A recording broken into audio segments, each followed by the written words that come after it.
A man was falsely accused. He had some evidence, some video footage proving that he was likely telling the truth. He was expelled anyway. And this is, I always want to make sure I stress what I refer to as the scaling problem when we talk about stories like this. We want to do our best to make sure that the innocent aren't persecuted, prosecuted, or harmed or punished. And I want to make sure that we stress, just because we see a lot of these stories doesn't mean it happens, on a higher percentage than other types of actual accusations. As we have more people, more schools, and more media, we're going to hear more about this. So, again, the point I'm making is, when you hear a story like this, a lot of people are going to be quick to assume it happens too much or all the time. And that may be true. I'm not saying it's not. I'm just saying we should focus on the individual and make sure this individual is properly taken care of and we don't punish the innocent. And when it comes to actual legitimate accusations, like, true ones that we can prove, then we need to make sure that the guilty are rehabilitated, punished in some capacity. I don't like using the word punished because I like to think that we can rehabilitate people. And if you can't, then what's your alternative? But let's read. The story is from Yahoo Lifestyle. Expelled Columbia journalism student accused of assault sues university over anti-male bias. A former Columbia journalism student who was accused of forcing himself on a woman is suing the university for expelling him and succumbing to anti-male gender bias, according to a news lawsuit. Ben Feibelman filed the suit against the university on Monday in Manhattan federal court. He claims school authorities grievously mishandled an October 2016 incident in which a female acquaintance accused him of assault while he was attending the Columbia University Graduate School of Journalism.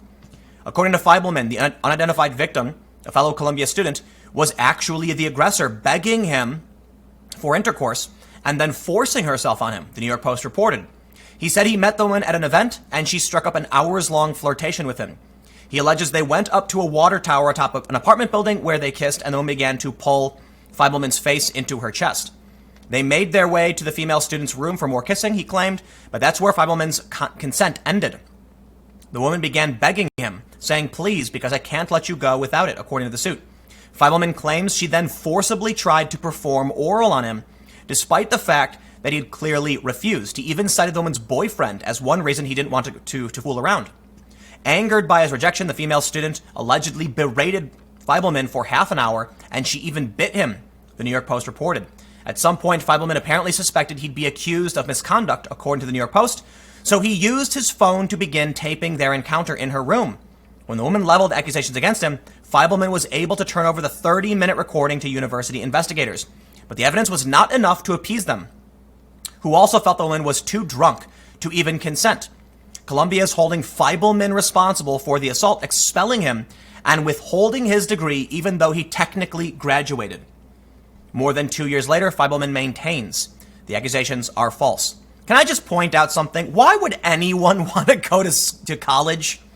My stars and garters. And we are seeing young men go to college less and less. And maybe that's not really a bad thing. While we do want to point out that young men are facing trouble, they're not working, they're staying at home, they're unemployed, just because you're not going to school doesn't mean you're worse off. In fact, many young men who don't go to school and pick up a trade probably make way more money and have way less debt than college graduates. But let's also talk about Title IX and the idea that if you are a young man, you could actually be the victim, like in this case, presumably, have a 30-minute video recording and still get expelled and still have your diploma withheld, even though you technically graduated. So what did you pay for? You are in massive debt. You have no degree to show for it. You were falsely accused, and here you are. And all you can do is sue, and you'll probably still lose that. Why would anyone want to go to school? And there are a lot of other complications in stories like this, right?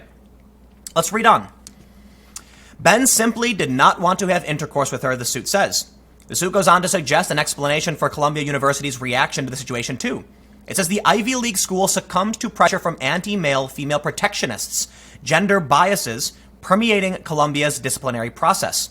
As an example, the suit references the case of Emma Sulkowicz, another Columbia student who accused a classmate, Paul Nungesser. In 2013, Nungesser went on to sue the school twice and lost both times. Sulkowicz became known as Mattress Girl for carrying a mattress around Columbia's campus and to her graduation ceremony in protest of the school's decision not to discipline Nungesser. But my understanding is, excuse me, I'm about to sneeze. My understanding is that Nungesser actually had text messages from Solkowitz, where she was saying she wanted to come over and she was encouraging this behavior. It is widely believed, based on those texts, that she likely was upset because Paul didn't like her back. Now, I'm not going to claim to know for sure. What I do know is things are nuanced, and I don't believe Paul was ever actually criminally implicated in anything. It was just, this is why I say, why would you want to go to college? Why would you want to put yourself in a situation where you aren't allowed to cross-examine the accuser? You're not allowed to face your accuser. You're not allowed a right to due process. Why would anyone want to be in that situation? You shouldn't. Feibelman's attorney, Kimberly Lau, provided a statement to Yahoo Lifestyle on the case.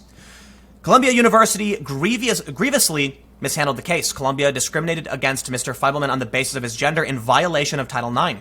The events of the evening in question and Columbia's numerous missteps are clearly detailed in our lawsuit. Mr. Feibelman did not violate Columbia's gender-based misconduct policies. In fact, Columbia acknowledged that she begged him. He refused, and that nothing occurred. Yet, Columbia continues to withhold his degree, despite the fact that he has met all the requirements for its conferral. They say Yahoo Lifestyle has reached out to the Columbia University Graduate School of Journalism for comment on the case. So here's my advice. If this is true, according to the lawyer, that nothing had occurred, she begged him and he refused, but he is still expelled, why would any guy want to put themselves in this situation? And think about this. Sure, he met her. But let's say the accusation was without evidence at all. They still might say, well, preponderance of evidence, we're going to get rid of the guy anyway. End of story. Because what happens if the woman decides to carry around a mattress and make a high-profile stink? They don't want the PR blunder. But there is some more news that we can talk about, which is interesting. This is from AL.com. Alabama would criminalize false accusations. This is just from a few days ago, interestingly, about a week ago. A bill making it a crime to falsely accuse someone of assault was first read in the Alabama House of Representatives last week. The bill, introduced by Rep. Dickie Drake, a Republican, would make false accusations a Class C felony and punishable by up to 10 years in prison if the accused is found not guilty. The accuser would be responsible for paying the accused person's legal expenses. Now, we got to stop here. Let's be real. Simply being found not guilty should not be sufficient to charge someone with a Class C felony. First of all, here's one of the biggest problems with false accusations. Even if you prove an individual was not guilty, that doesn't mean you can prove they lied. Because you also have to consider some people are nuts. Some people are dumb. We need to make sure, so this seriously does present us with a real challenge. Will women not want to report true instances out of a fear that if they can't convict this person, that will be used as evidence against them?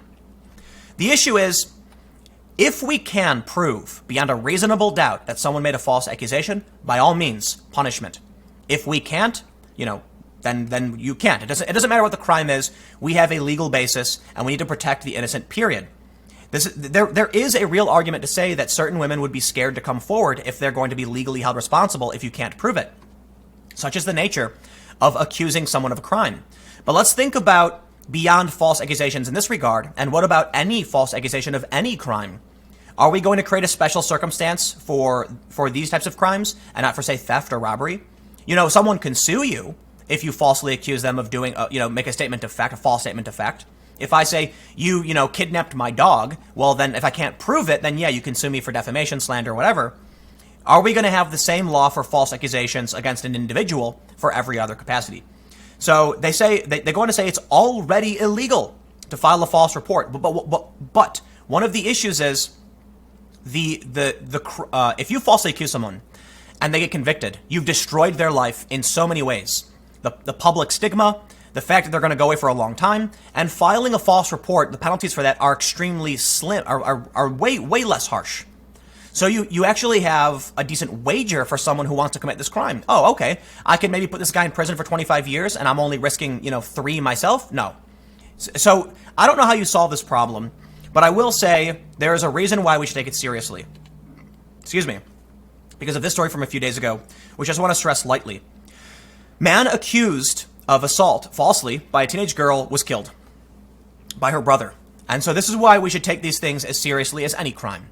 You have a lot of feminists saying we shouldn't penalize false accusations because it's going to make women scared. Well, listen, A crime is a crime, okay? Falsely accusing someone is akin to swatting them, pointing the police in their direction to use the power of the state to victimize an innocent individual.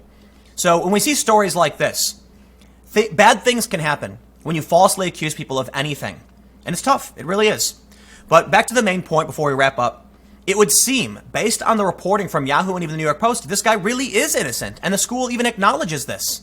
At least according to his lawyer, it would seem there's no evidence to suggest he did anything wrong. Why then is he being punished? Well, I do think there is a bias. Absolutely.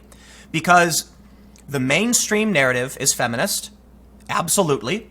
And no one's going to stand up for guys like this who did nothing wrong and have had their lives destroyed over false accusations. So I'll leave it there. I've got a couple more videos coming for you in a few minutes. Stick around and I will see you shortly. If you're listening on the podcast, it will begin now.